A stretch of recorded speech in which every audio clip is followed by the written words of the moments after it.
Welcome to the Drayton-St-Leonard History Society for this, the 15th of March 2024. Being somewhat of a time traveller myself, I've decided to go back to my childhood to introduce this one.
Back a bit, but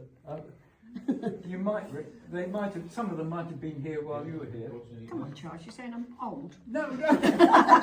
You're the same old age as me, now shut up. I know I'm the same age.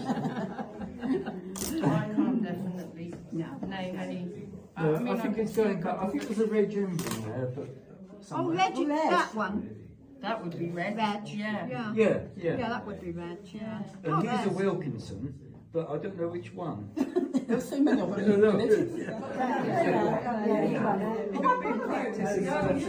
My cousin, I come with my pen. I haven't got No, you don't know what it used to stink. Yeah. Well, the Charles Kimber who ran the pub later, he didn't like them going in after work because they maybe pumped the place out. It was a bit rich though, when it was.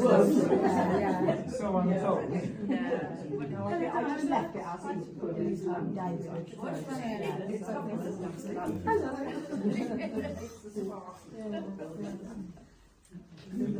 Diana, would you like a glass of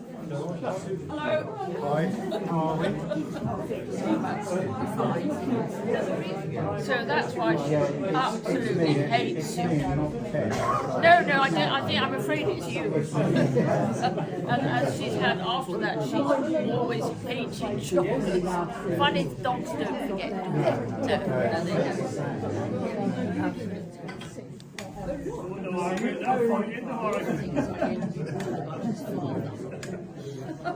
Hello, Fred.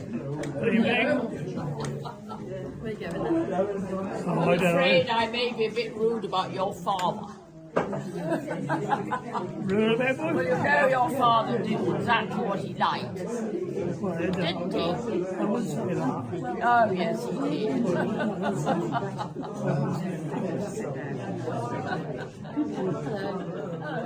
Where's it going then?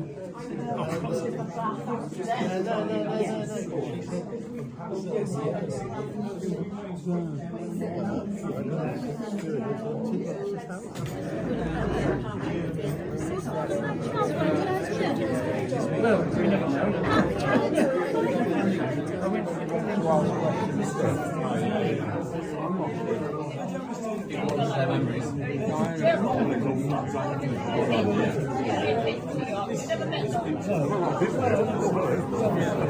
I want you to show off your camera. So, right. I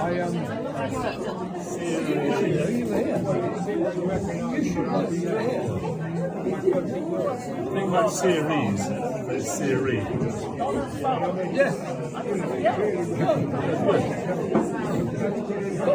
Go on.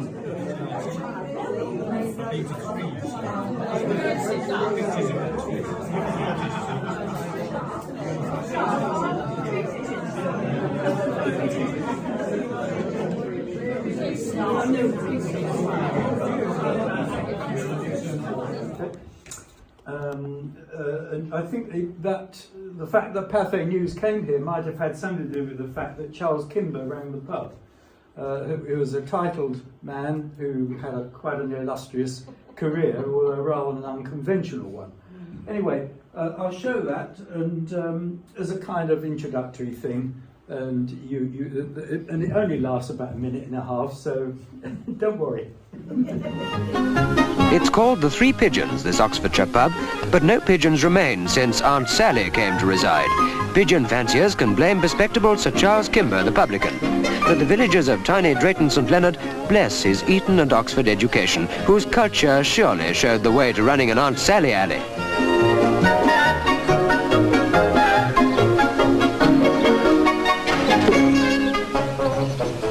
Aunt Sally is one of those games which can trace its beginnings to the curious beginnings of English recreation.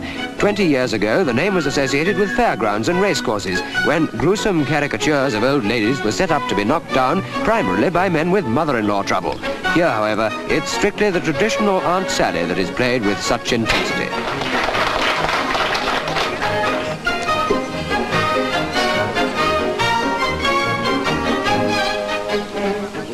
The rules of the game require that each player should attempt to unseat the wooden doll by throwing sticks.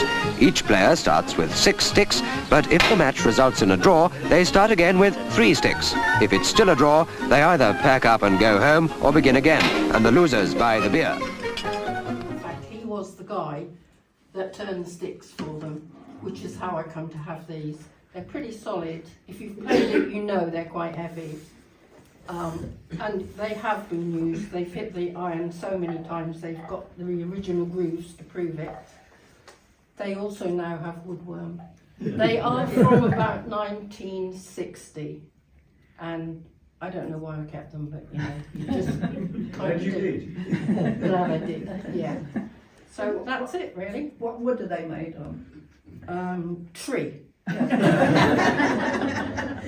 look strong and healthy. I suspect elm. Oh yeah, probably. I think more likely elm, because it was around the time of the elms. Lots of elms. Yeah, there are lots of falling elm. like Yeah, that flies. looks So like elm. I would guess it's elm, but I honestly don't know.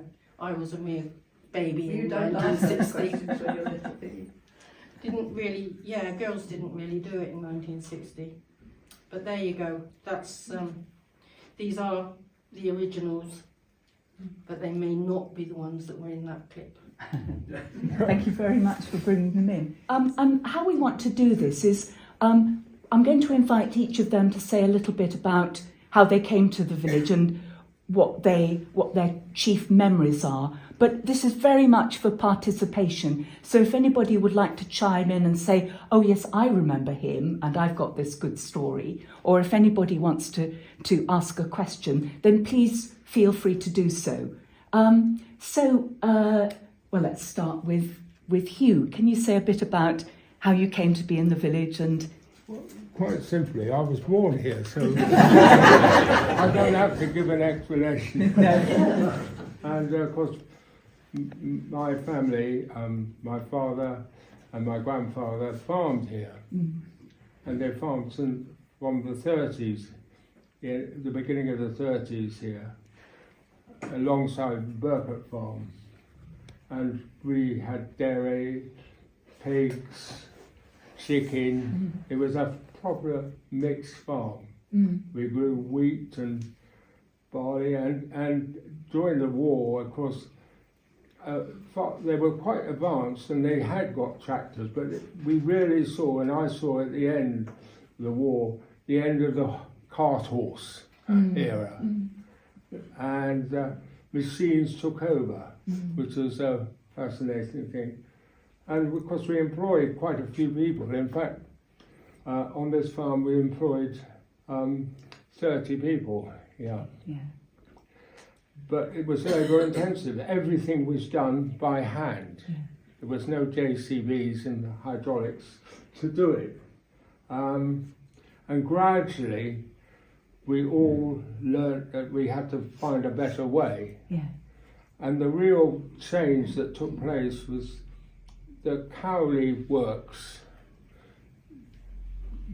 paid more and it all went by bicycle or whatever it is to start with, and so that a lot of the people came on the farm to start with when they left school at 15 or whenever it was, and very shortly they were off, or to something else, because agriculture did never pay as well as they did.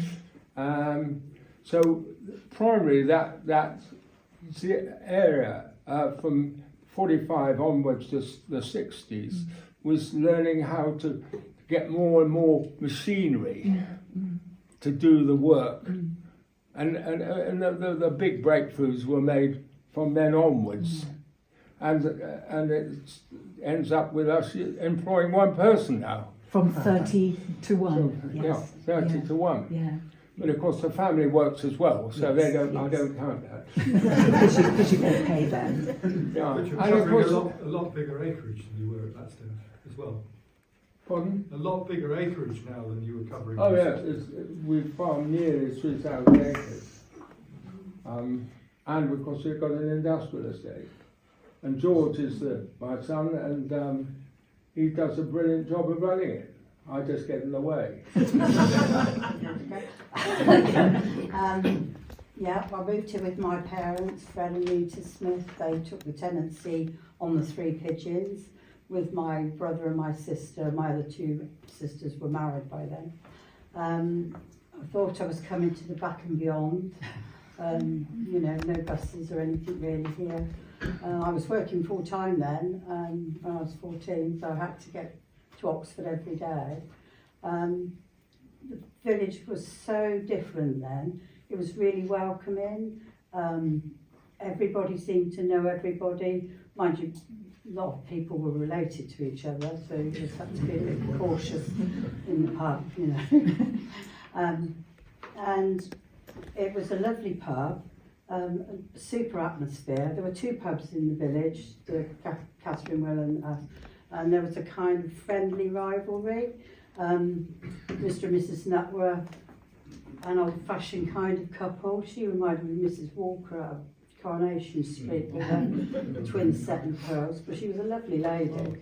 And sometimes they used to fall out with each other and swap pubs, you know, and that sort of thing. But you know, they always used to go backwards. One was Morals, one was Ironed Coop. I can remember the price of beer and what they used to drink. They used to drink mild beer, which was 11 pence a pint, 11 pence, old pennies a pint. Bitter was, I think, 1 and a penny, and a light and bitter was a shilling. They used to mix half and half. I don't know why it looked foul, but there was also double diamond and things like that. And the spirits were about, I think, 1 and 6, 2 and 3. There were a few characters that used to come in. It was a very, very busy pub. We had, at the weekends, we had a piano and singing, and sometimes my grandmother used to go on the piano, she'd slip her a brandy, you know, and she'd just play all night, you know. And it used to be so packed, we had to serve them out the windows, out the back door, you know, they couldn't get in. They used to sit out on the lawn and sing, and it was wonderful. It was a great pub to be in. There was one gentleman, I won't mention any names, who used to sit at the edge of the bar, and they were like windows. I don't know if anybody remembers, but they were like 2 windows that snug in the public bar. And he used to sit there all evening, and he only ever had a pint, but he always went out drunk. And somebody said to me, "Don't you know what happens?" "No, I haven't got a clue." And I said, every time somebody buys a pint, turns their back to watch the darts, he tips a little so Dad, you know, he had a little word with him, and he gave him the sort of half the dregs out of the thing every now and then to stop him doing it. I think a few of you probably remember who he was. But it was very nice. And there's another gentleman I remember who was a friend of my father's, and he always came in to the pub about 10 o'clock at night, and it infuriated Dad because, you know, he knew he'd never get rid of him at closing time, And he used to say, I'm not serving that man if he comes in here tonight. He used to come in and they used to be laughing and drinking all night, playing cards and cribbage and whatever happened. There was a lot of games in the pub too, you know, darts, cribbage, Aunt Sally. There was a football team in the village, I believe, and there was a cricket team at the time. Yes. Yeah. And Dad used to arrange things like pram races around the village, that sort of thing, you know. It was really good, but it was difficult to get off the village if you worked. It was okay while I was living at home with Dad, but once I got married, there was no, you've got to find your own way. So I used to get a lift with Mr. Newman, who lived down the Osiers, and used to leave, I think, at 6:15 in the morning. I'm not very good. And he used to drop us at Cowley, and we used to go into Joe's Cafe and have a cup of tea, and then make way into town. And on the way home, we used to get a bus to Staff and walk home. That's what we used to do. Yeah. Thank you, Susie. Thank you very much. So, Elizabeth, you came in the 60s to Drayton Farm. Yeah. Yes, we did. Yes, well, I'm very much the newcomer here because we didn't arrive till the spring of '61, and we were really the newcomers for a very long time. There weren't many newcomers or people going or moving away from the village, so we were the newcomers for ages. But what I remember most of all is the terrible winter we had 62, 63, because we were living in the big old farmhouse which had 13 bedrooms and no heating, just a fire in the kitchen and a fire in the sitting room. And well, there were fireplaces in all the bedrooms, but very ancient ones. And so it was so cold, the electricity supply was dreadful. I couldn't use my washing machine. It was only a twin tub, and it wasn't enough electric to get it working. So and I'd got a new baby, and Michael's dirty clothes, and so that was a bit grim. But I don't know how we got through it, but we did. But the cold was dreadful. And Elizabeth, this was the house that no longer exists, Oh, yes, isn't it? yes. Down at the top of the road going down to the ford. That's right. Yes, it's where Simon lives now, but he built a new house on the site. But I just remember the cold. And but talking about your mother being allowed home for was it a bereavement from where she worked? Oh, well, it was. She made it up. She'd made it up. Oh, that's right. Yes. Yeah. Well, Mrs. Jones. Lovely Mrs. Doris Jones, Donna's grandmother. Oh, right. She knocked at my door one day when I just had Josephine a baby, and she said, could she come in and help me in the house? She said, I've got Tuesday afternoons free. And so from then on she used to come, and she gradually increased her time as I got 2 other children and what have you. But she told me once that she had started work at our house for the previous farmers there, and she was 13, and she heard news that her brother had been killed, and she wouldn't allow her home to her mother. I thought it was dreadful. Yeah. But anyway, yeah, so she was a really good help to me, Mrs. Doris, looking at helping babysit the children. That was lovely. What else have I got to say? Well, tell everybody about the market garden business, because there are people here who never knew about that in the village. Oh, right. Well, yes, Michael's father his grandfather used to farm where Heathrow is now. He just had a few acres where he grew strawberries and took them in a wagon and horse up to London, to Covent Garden each day, bringing home manure from the mews up in London to put on the strawberry fields. Anyway, then Heathrow came along and they had to move out of the land. So they got a few acres of land at Langley, and then come 1938, they too, there was an aeronautical factory built on their land then, so they had to get out of that land too. So Michael's father came down here and found this farm, and that was in 1938. But we were the first ones of the family to come here in 1961. There had been about 3 farm managers between 38 and 61. So then we moved into this house. But every spare green space in the village at that time was covered in glass houses, wasn't it? That's right, yes. In the centre of the village, that was all glass houses. And Tom Sargent, he came here in 1960, the year before we did, 1960, yes. And he and his son, Edward, who many of you know, Edward Sargent, because he still comes to do a few gardens in the village.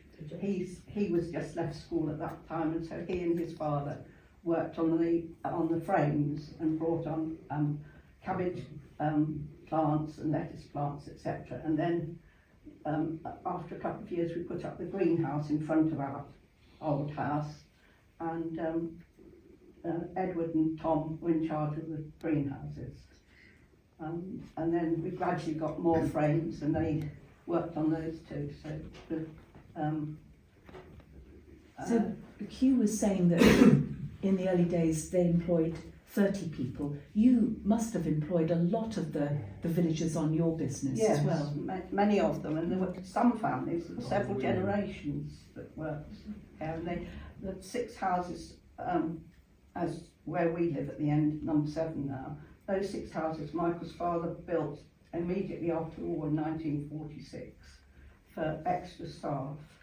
But we did at one point rely on travelling people who used to come and have their caravans dotted with various places around the village, but mainly on that sharp end, what's it called? Gypsy Corner. Yes, Gypsy Corner.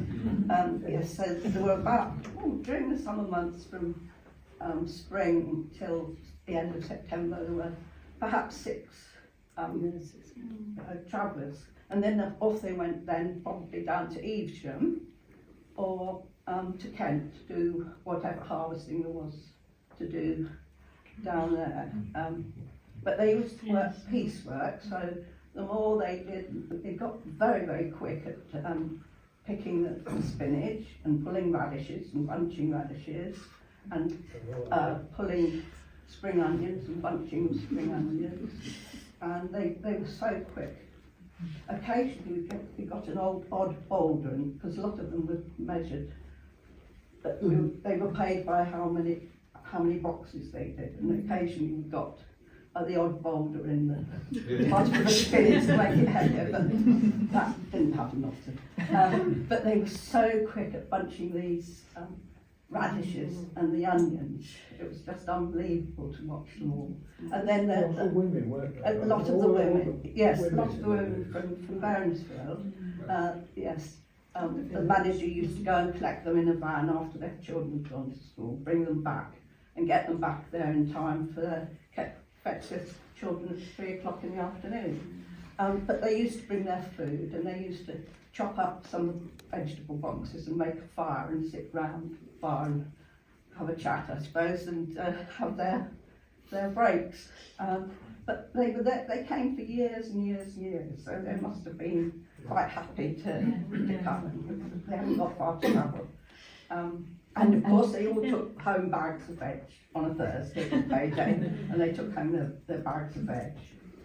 Can I just add something about the market garden thing? Because where we live on the footpath is where the market garden used to be alongside our house. And when we bought the bit of extra land at the side, there was this huge, huge mound, and we used to joke and say, oh, there must be some bodies in there. You know, we didn't know what was in this big mound. And when we got Nick from the farm to come and get rid of this big mound, we discovered it was wonderful, wonderful topsoil, really rich topsoil, which obviously was from the market garden. And we got him to move it to the end where we now grow vegetables, and we do get some nice vegetables. That's very good to hear about the legacy. I think there's much fertiliser left in there. It's all not now. Chicken manure though. Yeah, absolutely. Can I ask something? But I'm not breaking in, I hope. But talking about the itinerant workers, is that what? The drivers. They used to use the flea pigeons quite a bit. Yeah, they did. But they were very well respected. As They were wonderful. They were very. It was Mr. Smith. The ladies Yes, from the family. village worked on the market gardens as well. Yes, Lots of ladies from the Osiers and Fort Yeah, Lane yeah, worked on the work there as well. Yeah. Well, they came for year upon year. They came for years and Yeah, it was years. Mr. Smith and his family, his sons and their wives, and they used to come into the pub. Once you got the language into your ear, I mean, it was just very broad. They were always very respectful, but they never had any money. Only Mr. Smith had the money. He always paid for their drinks and everything. They played darts. So we also had a wedding there. One of his sons got married, and Dad was very happy. They had 25 bottles of whiskey, and absolutely amazing. They were dancing and all these wonderful costumes, and the villagers joined in the evening. But they came back the next day and they cleaned everything up, and they were amazing, really wonderful. Yeah. Nice story. While we're on this topic, let's pause the panel for a moment. Would anybody like to contribute memories about work and employment in the village, or ask questions about it? Yeah. I'll ask the question. Does anybody remember any stories about people living in the barn behind Rock Cottage? The one that's attached to Little Barn Cottage? Because we've been here nearly 14 years, and people do mention that during the war there were people staying in there. Okay, the barn behind Little Barn Cottage. Apparently Julie says there were stories about people living there during the war. Can anybody shed any light on Sort of a long gravel walk, the back of gravel walk? No, behind our house, Diana. What? Behind our house. It's got the days on the back of it, isn't it? Yeah. Yes. Behind your house. The one when you came to the dog walking drinks. Yes. So I don't recall. I don't remember. So were they workers working on the farm, itinerant workers, or Itinerant. were they squatters? I don't know. I've heard that they might be Germans living in the barn trying not to go home for the war, but I don't know. Because the Rachel and Angus on your next door was where you bought petrol. I mean, it was repairing bicycles and all sorts of things. So I don't know what would happen around that back barn. I don't know. No. Ken. Can I just say that yes, the gypsies is very interesting, but there must have been dozens of people in the village worked on the horticultural estate. And what's really exciting is you can still meet them if you want to go to the what's the museum, David? In Reading? In Reading, yes. The Museum of Rural Life. That's it, the Museum of Rural Life. Yeah. We gave a school project by a chap called Charlie Stringer that actually was shown on the BBC and so on. He collected guide papers for Guide Dogs for the Blind, didn't he? Charlie, wasn't it? Yes.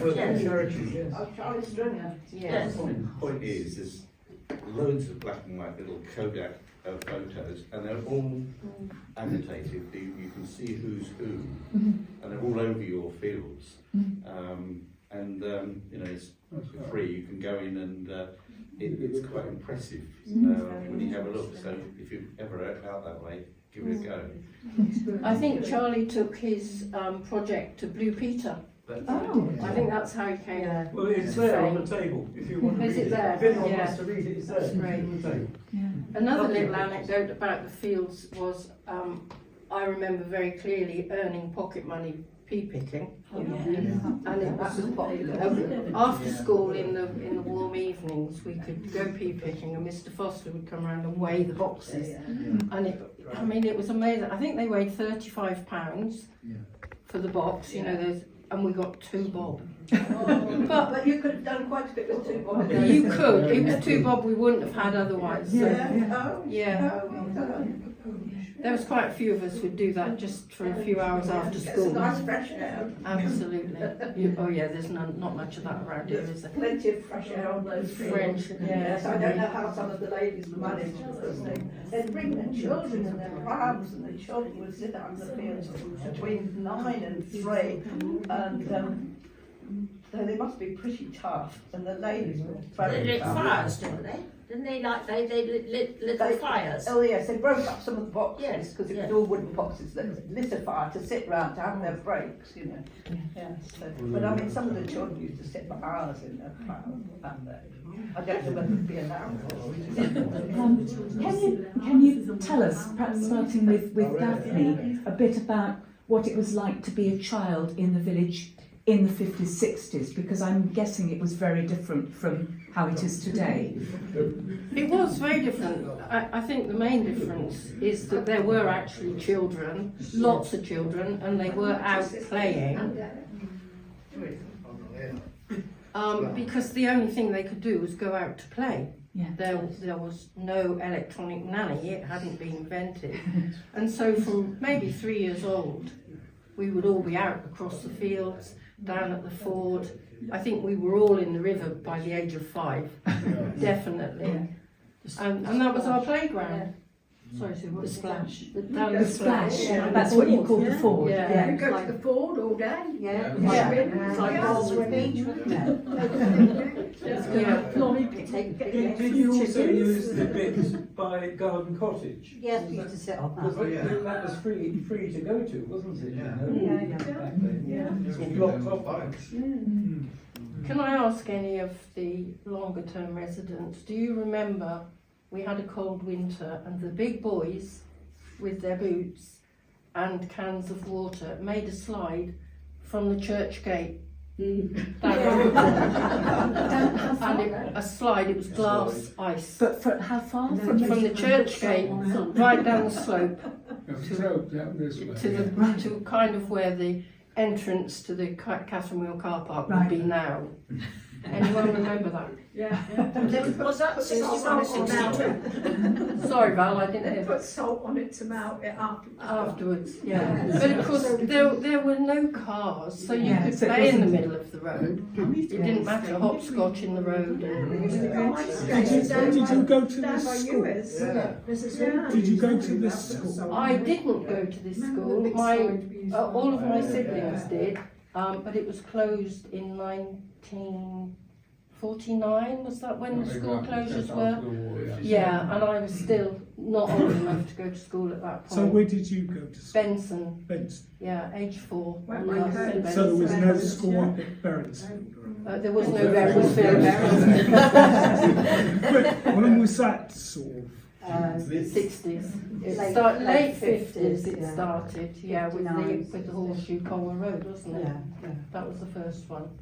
Come to the meeting when we Yes, when we have get the someone Berensfield, talking about it. Yeah. Yeah. So I'm going to now say that we came here as complete outsiders.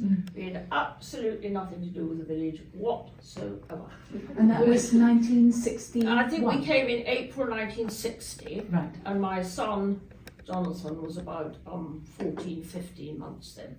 And the only reason we came here was because my husband was in hospital in Oxford, having got polio and leukemia, and they said, "Oh no, you don't want to leave hospital, you'll die." He said, "Well, I don't care." He said, so then they said, "Well, okay, you stay within 10 miles of the hospital." So I looked around for a house. I mean, you would say, well, when we came here, it was called Furlongs, but as you know, it's now called the Old Vicarage or Rectory, whatever. But we were not allowed to call it that because the parish, the parochial church council were completely convinced there was going to be a religious revival in the village, in which case they needed another vicarage. There hasn't been much sign of religious revival, has there? So, as I say, we were complete outsiders, but everybody was very welcoming. People used to come around and call, and Mrs. Hope Johnston, do any of you remember Mrs. Hope Johnston and her daughter Peter? Tell us where they lived. Garden Cottage. Mrs. Hope Johnson was the sort of doyenne of the Drayton-St-Leonard, and if you didn't pass muster with her, you were out. And I just wanted to say we're talking about pubs. Well, one of my sources has told me, of course I can't reveal my sources, he said that at one point, I'm not quite sure when, must have been quite early on, if you went down to Garden Cottage, Mrs. Hope Johnson would sell you gin, so it was known as the third pub. So I don't know how long that lasted for. And Doris did for us as well. Yes. Oh, she was a lady. Yes. She could only spare us Tuesday afternoons. Well, now the thing about Doris and Fred and their 4 striking sons, Ron always used to tell us that when their father came tired back from work, he didn't want the children to cry. So Doris had to stop them crying, and according to Ron, their tear ducts dried up. Were they living in the college cottages, the Joneses? I don't know, where did they live? Well, when we came down here in 61, they lived at 5 Dorchester Road. Yeah. But they hadn't always lived there because they'd had a little house with these poor boys. Yes. Then they moved to the Odious in one of the Their father was Fred, and then there was Strut Jones. Yes, that was his brother. And then, I swear, Mrs. Osborne, that's right, Aunt Sis. Yes, and she, poor lady, yeah. she was married for a fortnight, Yes. and the First World War, her husband died, and that was that. Yes. And she was a dear old lady, and she had a canary. She lived at the cottage. That lived opposite the shop, and That's so right. she was often standing at her door, wasn't she? She was a dear old lady. Yes. So anyway, we got round. Oh, the Joneses. We see Ron and Gerald. That's the next one. Gerald was the third one. Oh, well, He lived all right. in Bury Don on St. the next one. Ron and Don. They Ron and fudged Don. their ages. When Ron was 17 and his next brother was 16, they joined the army. Ron always used to talk about this because he was sent off to Burma. Can you imagine a fair-haired ginger boy going off to Burma? He always talked about this because Robin's father had been killed in Burma. So, they used to chat about Burma. So Ron always kept us in whatever was going on in the village. So Diana just mentioned that Aunt Sis lived in the cottage opposite the shop, but that shop was actually where Terry and Sue live now. So tell us, those of you who remember, how many shops there were in the village in the 50s, 60s, 70s? There was 2. Gravel Walk. Gravel Walk and And the one at and then there was the post office. There was a post office just outside the house. Yeah.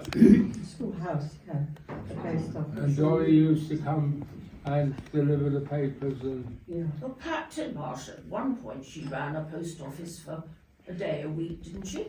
Yes. Yes, she had a garden for a while. Yes. That was selling food and stuff like that. But then, Let's hang on a second. Let's hear from Paul because No, you don't want to listen to Oh no, go on. Go on, Paul. Well, I could go back to the farm, picking celery and everything else when we finished school, and we went down to the farm with Mum and all the ladies from the Osiers and everything, and we used to work down there, made camps in the yellow boxes and everything as kids, and done our bit. And I can always remember a day. It was very, very foggy, and it was down by the Iron Bridge, and we was picking spring onions. And we was that, and then Mrs. Lovett, Audrey Filer, and all that was picking as well. And we had 2 gunshots go bang, bang over the top of our heads. And Mrs. Lovett just said, "Drop!" And I've never seen a woman drop as far as that. She hit the floor so fast. She got back up again and she said, who the hell is shooting? We're picking spring onions and everything. Bless her up. And I'll always remember that. But growing up as a village kid, best place to live. Yeah. Best place to live. Everything, we were free. Yeah. We had everything. We went out on our bikes. We didn't cause any problems. We used to ride at the banks. We used to do everything we wanted to do, and everything we had the field out there and everything. It was just fantastic. Yeah. Fantastic, and hardly ever flood because the actual ditches were not filled in. Yeah. That's because Arthur Farmer, he was the clean roadman. That's all through. he did, wasn't it? Arthur Farmer. Yeah, he cleaned our roads. Isn't that right? Yes. Arthur Farmer looked after everything in the village, ditches and everything. He did. No, it's Arthur Farmer. Hang on a second. No, it's definitely Arthur Farmer. He was looked after them. Yes. Still suffering to this day. Yes, and then he managed to, he was sort of semi-retired, and then he got the job of Lensman between Stedhampton But I mean, I thought he looked after everything, all the ditches, he cleared all the ditches, he cleared the They had drains. Lensman now, they had those sort of people. So But he Arthur only was did your that for a uncle. few years. Yes. He must have done that in my absence. I don't remember that at all. Val, I saw you nodding vigorously when Paul was talking about his memories. Were you a child in the village as well? Yeah. Tell us some of your memories. Well, I'm 81 now. When I was born, well, I was born in Newington, but my mum and dad actually lived in Gravel Walk in a little wooden bungalow. Yeah. So we didn't have any electric, and we had to go to the cottage on the end to use the well to get water. Okay. What year would this have been? 43 I was Right. born. Yeah. And then when I was 7 we moved to the Osiers. Yes. Yeah. So they've been at the Osiers ever since. Yeah. So my 2 sisters were born here as well, and my cousin was born here. At October Cottage, Derek lived in. 6 or 7 people were born here. Yeah. And what are your memories of being a child in the village? You 3 or 4. I was just saying I'd rather go away and write it all down so I could go on a long time. I would go back to 1941 and rather a lot happened here then, good days, So, And we're Methodists, so we had the chapel. Of course, yes. Yeah. So was the chapel well attended? Yes. Yeah. Yes. So And this was Daphne's well. mum played the organ. I was the last one to get married. And Sue was, my sister was the last one to get married. My mum was the last one. And then I was the next one to my mum. I must write these things down. I forgot my notes. It's all on recording. Mrs. Farmer and Mrs. Droops used to do the organ, which didn't play very well. Well, the harmonium, but in fact, David had the thing, didn't you, David? Yeah, the harmonium. The harmonium, Daphne, I think you had an anecdote about your uncle Arthur and the church. Oh, I'm not sure I should tell I that. think you should. Well, I've got one too. Is it the same? I don't know. Well, We'll find out. Should I say, Arthur Farmer, he always went to church. He was a pillar of the church, wasn't he? And I don't know, he was a church warden or verger or something. But the thing is, he always sang the hymns very lustily. But he was always one beat behind everybody else. But unfortunately, we then got a very musical vicar and tactless. And he said to Arthur, Arthur, would you mind awfully if you sang along with everybody else? Is this true? And then Arthur said he was so upset he never went to church again. Is that true? Well, it's mostly true. That, my recollection is that the new vicar, the musical vicar, yes, Duncan, was that the one? Duncan. I don't, there's been so many. The new vicar wanted to introduce some new tunes, to sort of update the singing a bit. Ah. And I think the one in question was "The Lord is my shepherd," and my uncle had always sung, as you quite rightly say, lustily, yes, to the tune Crimond. And then the new vicar wanted to introduce the new tune, which I'm afraid I don't know what it's called. And my uncle Arthur declared he'd been a singer in that church since he was born, which was probably true. And he had always sung it to Crimond, and Crimond he would sing it to. Regardless that the organist was playing a totally different tune. He sang his own and he sang his own tune. Well, I've got another story about your uncle and Dolly, his wife, which I got from Pam and Howard.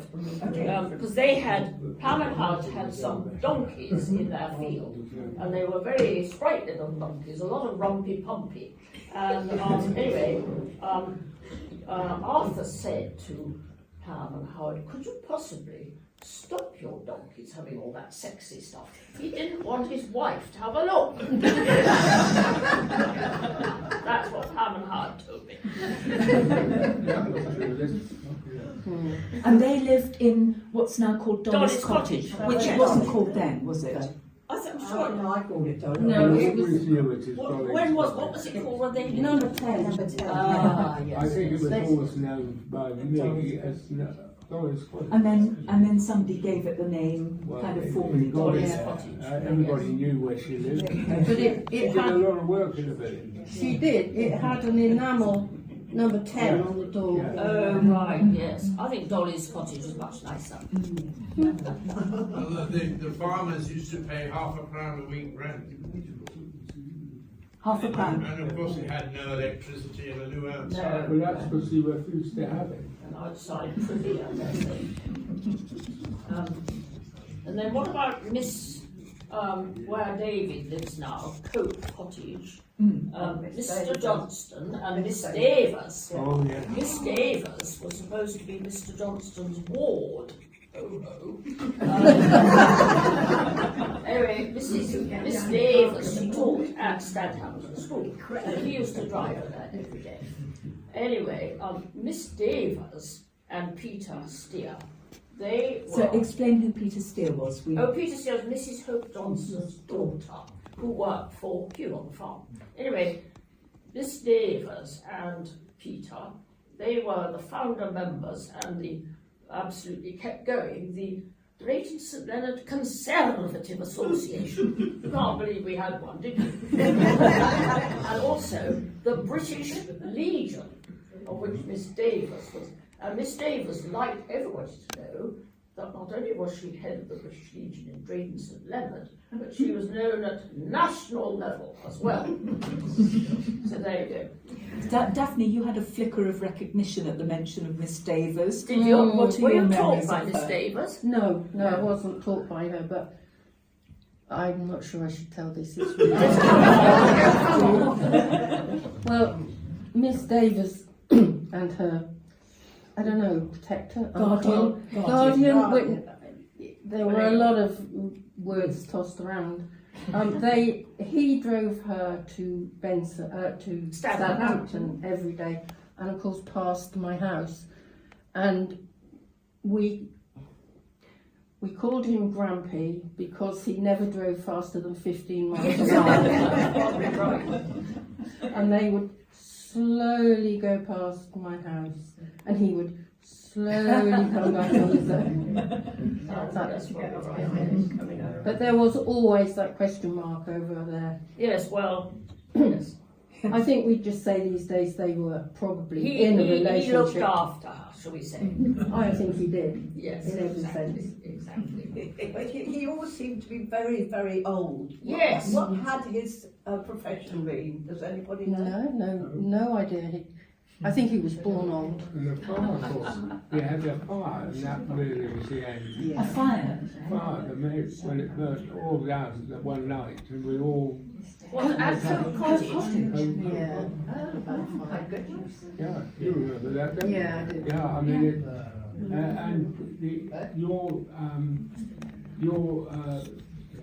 the person who looked after it, put them up George Foster. George Foster put them up because there was nowhere.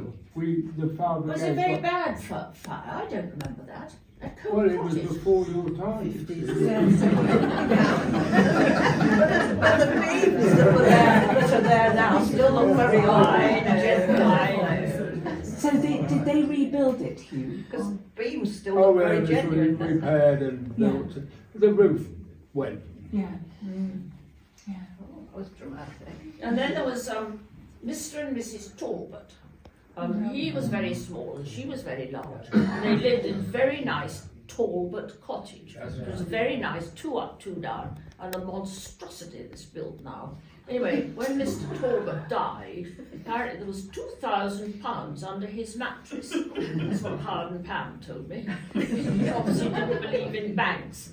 Well, I don't suppose he could get to a bank because they haven't got a car. Did Fred work on the farm? Yes. And he hadn't got a car, so how would they have got to the bank? They didn't drive. I looked after those when they were when they were He must have older. saved it up. Yes. But I mean, nobody.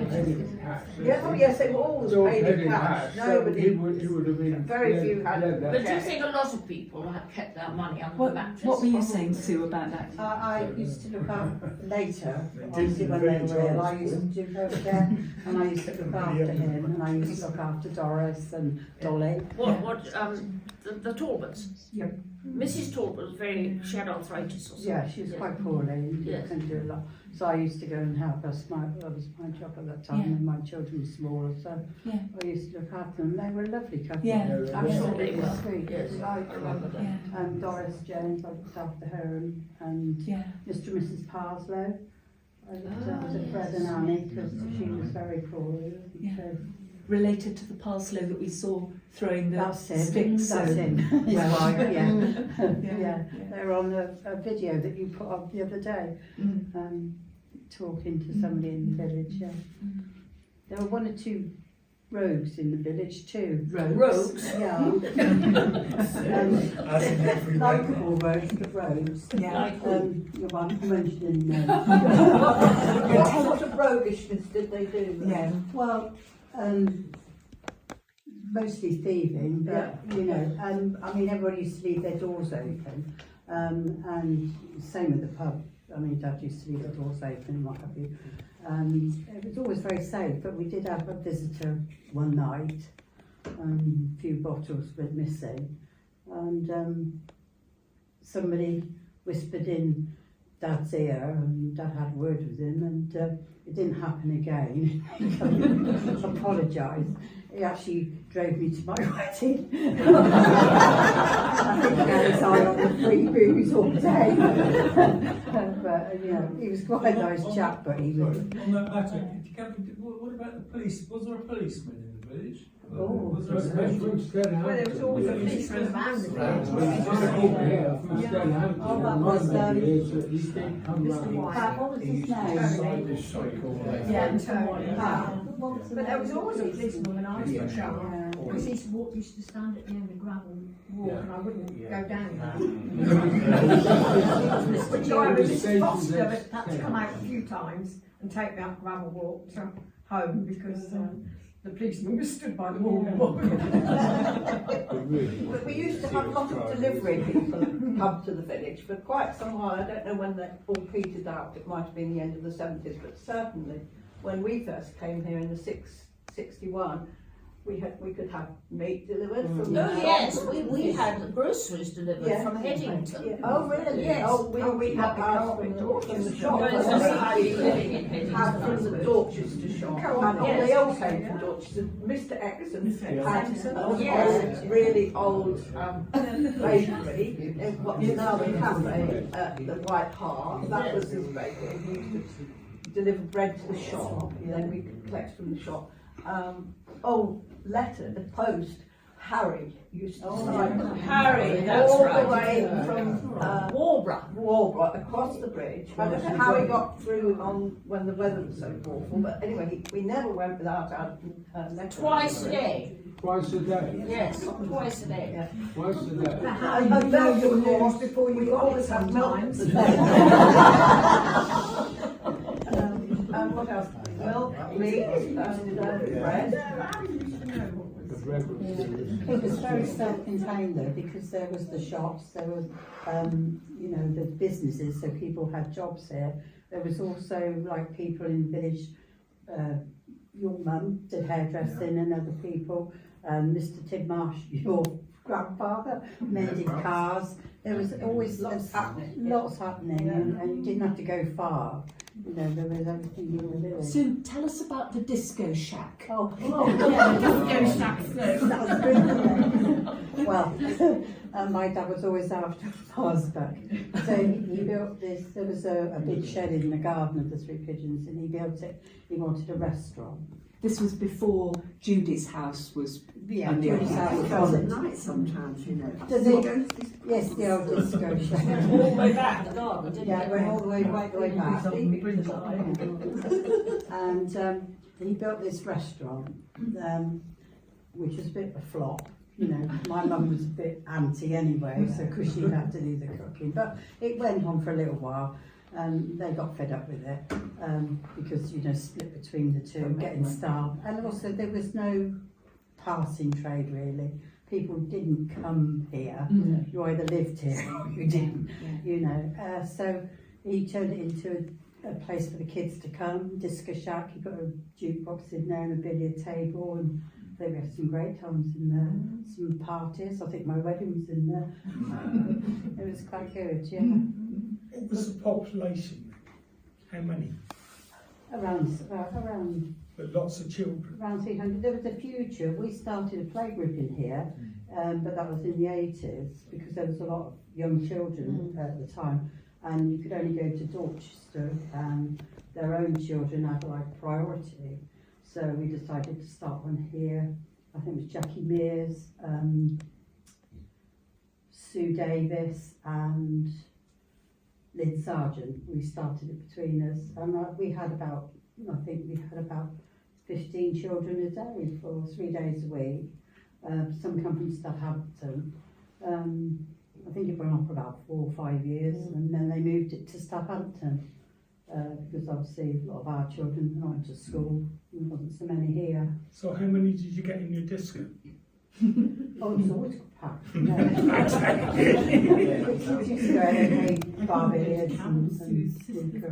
You were saying to me earlier, Sue, that children were much more present in the pub than they might be these days. I used to go on the bar when I was 15. Yeah. You know, children were in the bar all the time. Yeah.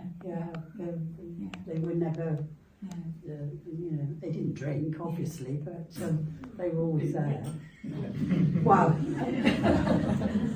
Somebody makes not that happened you anyway.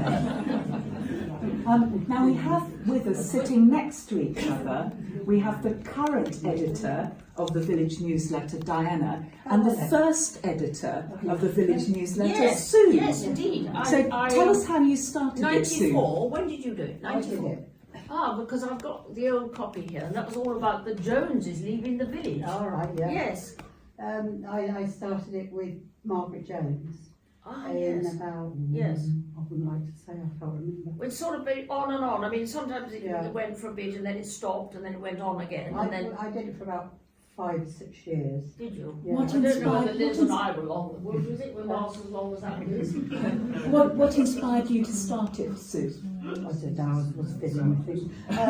I think because nobody seemed to know what was going on in the village. You know, there was no sort of like central focal point. Is that because employment had moved out of the village, and it was very quiet then, you know, sort of in the 80s. Whereas before, everybody used to know everybody and knew everybody's business and what was going on. So it was nice to catch up with new people coming in, things people were doing and stuff like that. And how did you produce it?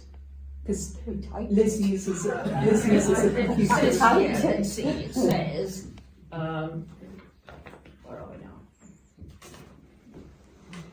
What's the place?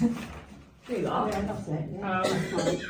Editor, Wendy Ball. Oh, that's not you. No. And then photocopy, Stuart and Jackie. Yeah, and they took then it. delivery, Fred. Fred did much. Oh, Fred used to do it. And this was in 94. Oh, So yeah. when did you do it? About 8 or something. Oh, right, okay. I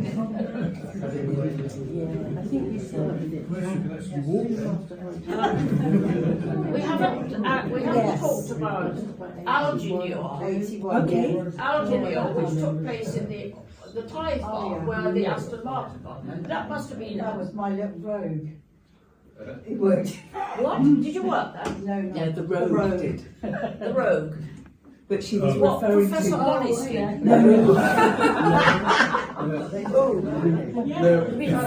What's his name? The Alginure is in the barn. Oh, yeah. The rogue that Sue referred to earlier used to work there apparently.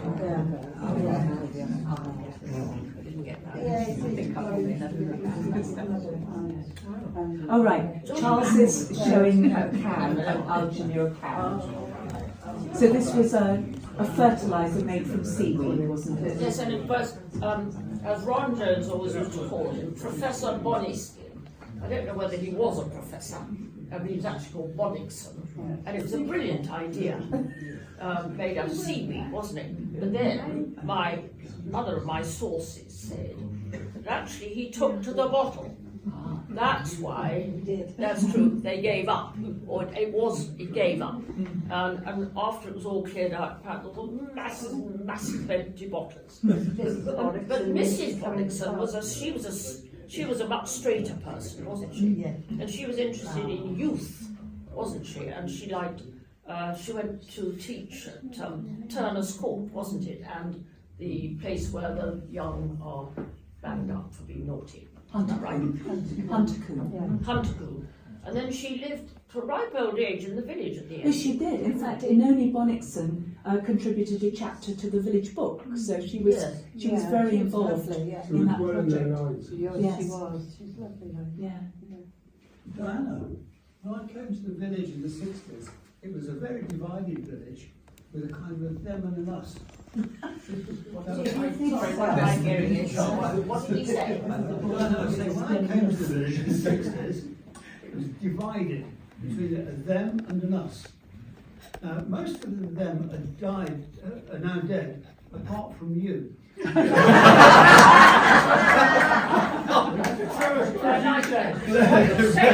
was so snooty, I couldn't be part of the village.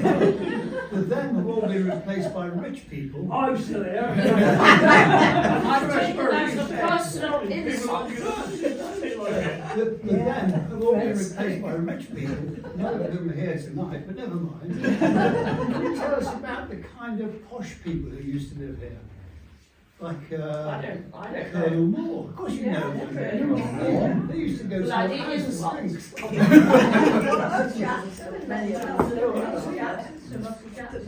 I invested a few David.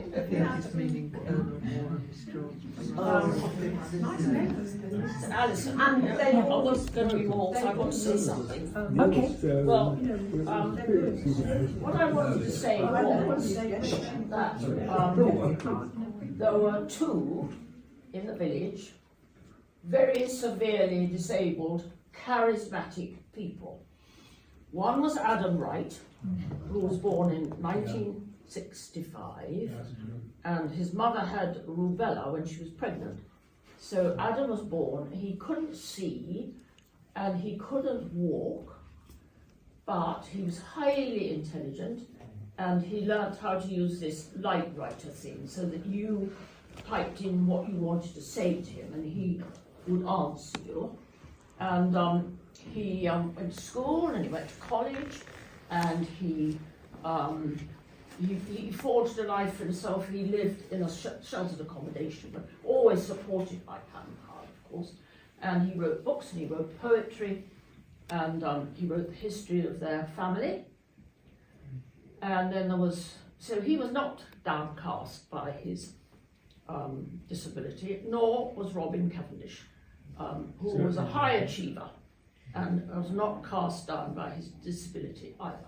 So that's just what I wanted to say. Thank you, Dan. Thank you. Can I just add, when Robin was first in the village, he was a great benefactor to the youth club. Yeah. Oh, he was, you're quite right. Yes. Yes, he was. Yeah. I tell you what, I think we had somebody who helped me look after You did. It was John Gately. Yeah. The only trouble is John Gately all got drunk. You don't talk about John. But I remember going and meeting with Robin and several members of the youth club, basically asking for money to keep us going. Yes. And he very generously supported us for quite a few years. That's quite right, I've forgotten about that. Yes. Yeah. Hugh wants to talk about another great benefactor to the The village. Lutyens family. Oh, I know. They were, Who lived at Waterside House. Apostle David is that they did enormous amounts of this village, and he gave his time and really got this going because it was just falling down, or almost. And he's been Particularly a great the village. church, yes? Well, no, this hall. This hall. Yeah. Oh, that's quite right. Yes, of course. Yes. And he was a great one. He used to organise. Yeah. And he used to have the fete there. And He I did all used to sorts of get things, Oh yeah. my goodness me! He would never. He wouldn't take anybody messing about with him. He was really straight, lovely man. He was, and both of them. Very forthright. Yeah. Maybe it's time, it's 9 o'clock, for us to kind of stop the formal part and maybe have another glass and chat about things, memories that have been woken up by this conversation. But can I ask you to join me in thanking our esteemed panel tonight? Thank you so much for your time.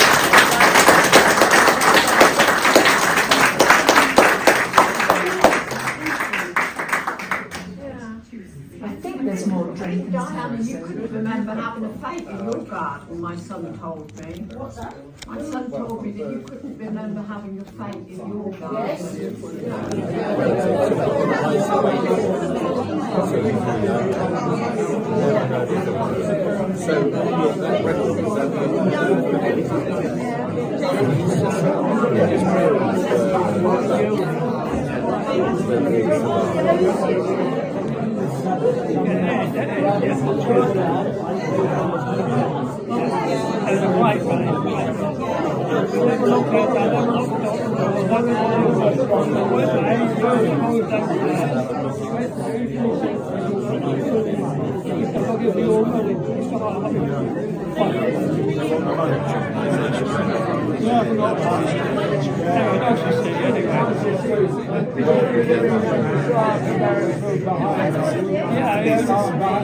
If you're on the top, it's no deal.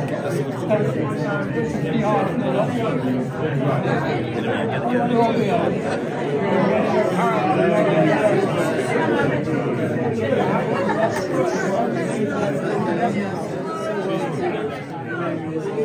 She does this.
Well, there you have it, the Drayton-St-Leonard Local History Society. Thank you to Charles and Alison and everyone involved, and thank you for watching the Stardreams Skyhigh channel.